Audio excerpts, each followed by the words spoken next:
अब हम रिसेंटली देखते हैं 2026 में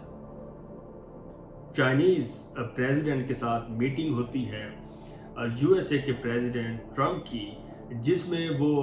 हमें नज़र आते हैं कि कन्फ्रंटेशन से, कंपटीशन से एक कोऑपरेशन की तरफ ये रिलेशन जाते हुए हमें एक नज़र आता है, जिसमें प्रेसिडेंट ट्रम्प ने G2 की ऑफ़र की, यानी ग्रुप ऑफ टू। इस ग्रुप ऑफ टू में ये डिसाइड किया गया और ऑफ़र की गई कि हम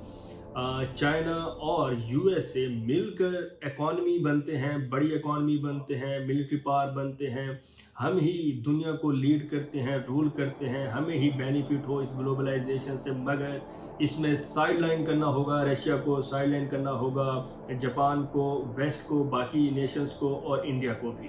तो कन्फ्रंटेशन, कंपटीशन और अब फिर कोऑपरेशन की बातें हमें यहाँ पर नज़र आ रही है। ये तो थी 1949 से 2026 तक यूएसए चाइना की टाइमलाइन। मगर सवाल तो वहाँ पर अभी भी है कि can ruling power and an existing power coexist peacefully.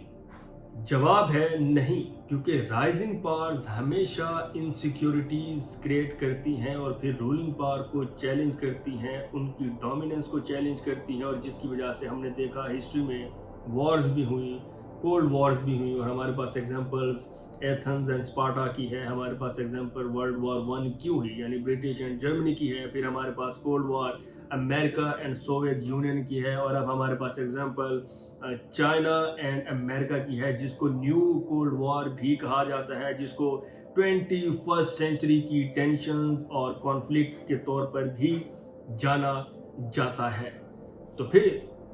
अगर सवाल ये है कि यूएसए अपनी पावर को शेयर नहीं कर सकता, तो फिर क्या होगा? USA global super power, USA के पास ग्लोबल फाइनेंशियल इंस्टीट्यूशन, यूएसए के पास इंटरनेशनल इंस्टीट्यूशंस,